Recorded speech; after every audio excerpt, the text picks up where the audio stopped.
$5. Well, thank you. In September 1939, a dentist in this here Viceroy, Louisiana, placed a human tooth into a jar of Coca-Cola and let it stand overnight. The next morning, Hitler invaded Poland. A man has a deaf yak.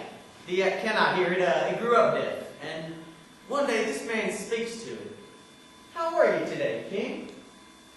"Bow wow," the yak says one day. Bow wow, right? And the next day, the yak goes, moo. The animal has no idea of its responsibilities. It knows that something's required of it. It knows it should make a sound. But it has no idea what that sound's supposed to be. Life is like that, I feel. If it were not one thing, it would surely be another. It is, however, one thing, though it is by no means the same thing. It's always something of that nature. And kindness starts at home. You cannot beat your pets and pretend you forgot to take out the garbage, then go be nice to whales. It's not right. It's transparent. And it makes you look bad, too. Our most cherished illusions. What are they but hastily constructed cofferdams restraining homosexual panic? Let's talk about love.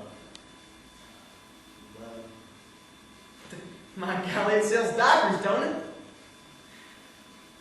Love is the mucilage that sticks the tattered ribbons of experience to the scrapbooks of our lives. And there may be many kinds of love. Love may be the rocky coaster made with boats and salt spray all gushing up, and you all cozy in your rented cabin. All the others have gone down to Boston, gone back to New York. His hands pressing into the small of your back. His breath is hot upon your shoulder. You've come to ride, but he is forced to lie. You've never seen this man before. He followed you home from the pier. Do you care? You care very much. You whack him with the cover of your typewriter. Whack! Whack! Whack! Whack! He gets up, pulls up his trousers and leaves. And what of death? What of it? That's my question. All of us are going to die, but nobody believes it. And if we did believe it, we would not go to the office. We would call in sick. Everyone's talking about death. Nobody's been there. Yes. There is a brash testimony to the effect that Mr. So-and-so and Mr. Who Says was once dead for 30 seconds or something. It was just like going through a car wash. You lay back, it's all warm and wet outside, but you feel nothing. Whir, and here comes the soap. Then you hear a hum, and that must be the brushes. Everything clouds over. Everything goes white, then black, and then white again. You feel a buffer, a wall of water cascades over the windshield, wetting on, driving off the sludge, the salt, the road dirt, and the soap, until you're clean. You're clean. Then comes the hot wax, and like us in the experience of death to what? Exactly. This is death. Well, you've been there before, you say. Well, you're going there again. And sickness, is it real? And suffering, are they real? Yesterday, a man was going to the supermarket. There he went, upon his way, his head full of news with gossip. Fiscal problems. They never really are too far away. Anyway, he turned the corner and trod upon the mat which would open the door. The door, however, did not open. Not a jot. He slammed right into it and broke his nose. His blood flowed, as many times may happen attendant upon a sharper blow to that area, particularly such a blow to one so unused to violent contact. He began to cry. Many who had seen his accident were laughing at the picture that it made. And then we heard him cry. And then he turned. And then we saw the blood. I broke my nose! Yeah, rather blunt.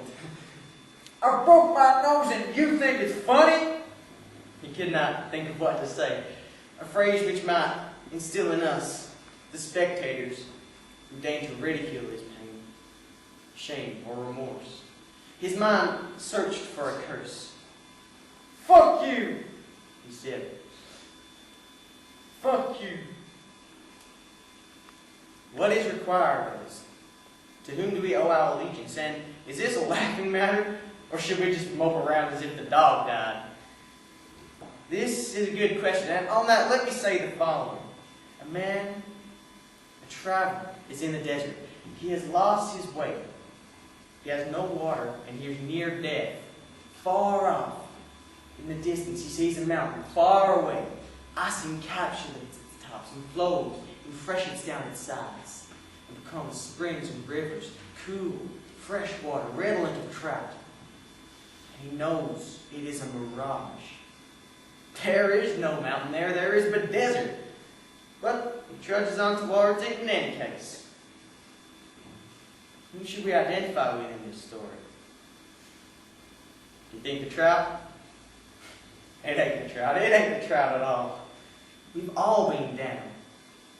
We've all been at the end of our rope. We all know what it is to call on powers, and let's pray they exist, far greater than ourselves. To call out, Lord, Lord, this world of yours sucks hippo dick. I just can't hack it anymore. What answer was forthcoming? Exactly. Therefore, let's smile. Let's slap a silly grin on our face that says to all the world, yes, I see what's going on. I'm pretending not to notice. I see the misery, the pain, the hopes frustrated in our daily lives, the fear of loneliness, the fear of death. But through it all, I smile and I say with the prophets, lo, this world has been the same a great long while, and it all shall be the same 100 years from now. Probably sooner. And that's it. Have a nice day.